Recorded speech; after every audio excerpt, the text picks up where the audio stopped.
Today we're going to be making our own postcards that you can send to somebody that you've been missing a little extra these past few months that you've been home. It could be somebody in your family, it could be a friend that you haven't seen in a while, or even somebody like a babysitter. So stay tuned for the supplies and the steps on how to do it. For this project, you'll need a pencil, a ruler, a black marker or a black pen, a stamp, scissors, and some kind of cardboard box. In this case, I'm actually going to be using this side of a tissue box.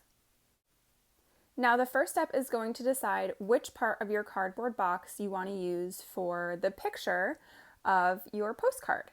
So since I'm using a tissue box, I'm going to use the side that doesn't have any holes in it or flaps. So the two ends have flaps and then the front and the top have the hole. I just want to use the part that has it looks kind of like bubbles. You can also use, I have a candy box. You can use a candy box. You can use any other kind of box, like a cereal box or a granola bar box. Anything fun that you have in your house that has a really cool picture on it, you can use for a postcard.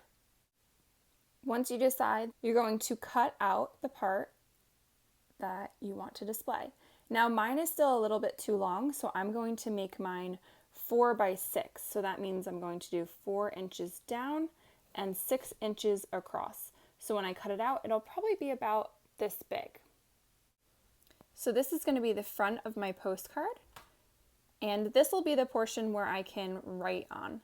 So once you have your 4 inches by 6 inch postcard, you're going to turn it around and we're going to draw a black line right down the middle. So you might have to use your ruler to measure, and that's going to separate our message from the address where we're sending it to.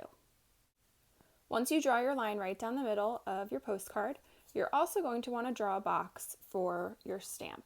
Now I made mine a little bit bigger than my stamp, so what I did was I put my stamp down first, and then I kind of did a little bit bigger than my stamp so that it looks like a rectangle. Some of your stamps might be longer or they might be taller than mine are, but mine are about this size. The next thing I'm going to do is I'm going to add the lines for the address.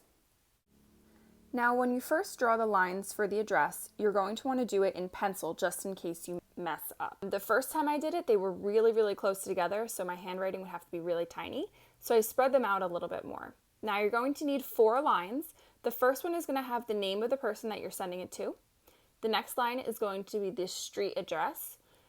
The line after that is going to be the city and the state that they live in. And then the line under that, you can put the zip code. Once you find the right amount to spread out your lines, you're going to outline them in your black marker or your black pen. And then you can add the address of the person that you're sending it to. Don't forget to add your stamp and your message as well. And then you guys are all set. You can put it in the mailbox. Make sure to put the flag up and you can send it on its way. I hope everybody had a really great time.